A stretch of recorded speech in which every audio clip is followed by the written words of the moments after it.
Okay, well, we did do the breath practice in the webinar that we did, so maybe it's a good idea to talk a little bit about a self-compassion technique.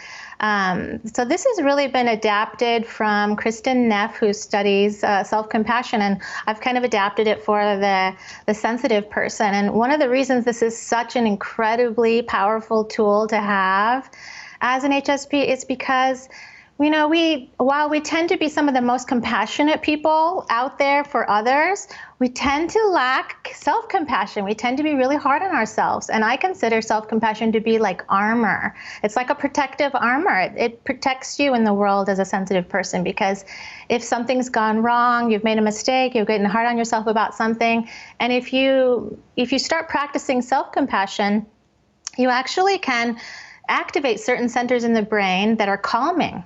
And so this is one of the many brain training skills that I teach, because I find it incredible that we can actually have some control over what we're activating in the brain. And so when we're activating those calming centers, we're deactivating the stress centers.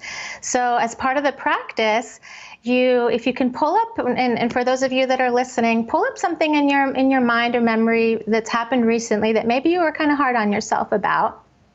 And you can start with putting your hand here. This activates propriocenters, and those are calming centers, similar to like when a baby is swaddled.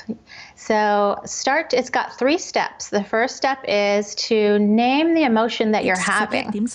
And sometimes we can find it difficult to find the words for an emotion when we're feeling really strongly about something.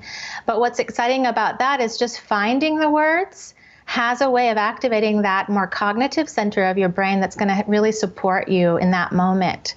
So maybe you're thinking, oh, I'm feeling kind of emotional about something. Maybe I'm feeling guilty, or I'm feeling sad, or whatever emotion that you have. Just kind of pull that up into your mind and find those words. Okay? Then that second step is we're going to normalize and validate those emotions. This is incredibly important for HSPs, because many of us have learned, we've lived in a lifetime of maybe not feeling so validated or normal for what we experience. Being that this is just 20% of the population that has this trait, we often do experience things in a different way than the majority of people around us. So we really want to kind of say things like, it makes sense that I'm feeling this way. That's a great way to begin a piece of, of validation. And you might normalize it by saying other HSPs likely experience these kinds of strong emotions too. So now you're normalizing it. And in that third step, we'll move into asking ourselves what we might need in that moment.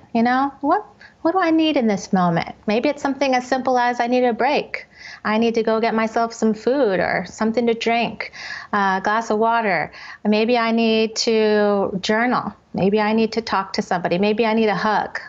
So this is a way of really going down and asking yourself what you need and finding it in that moment.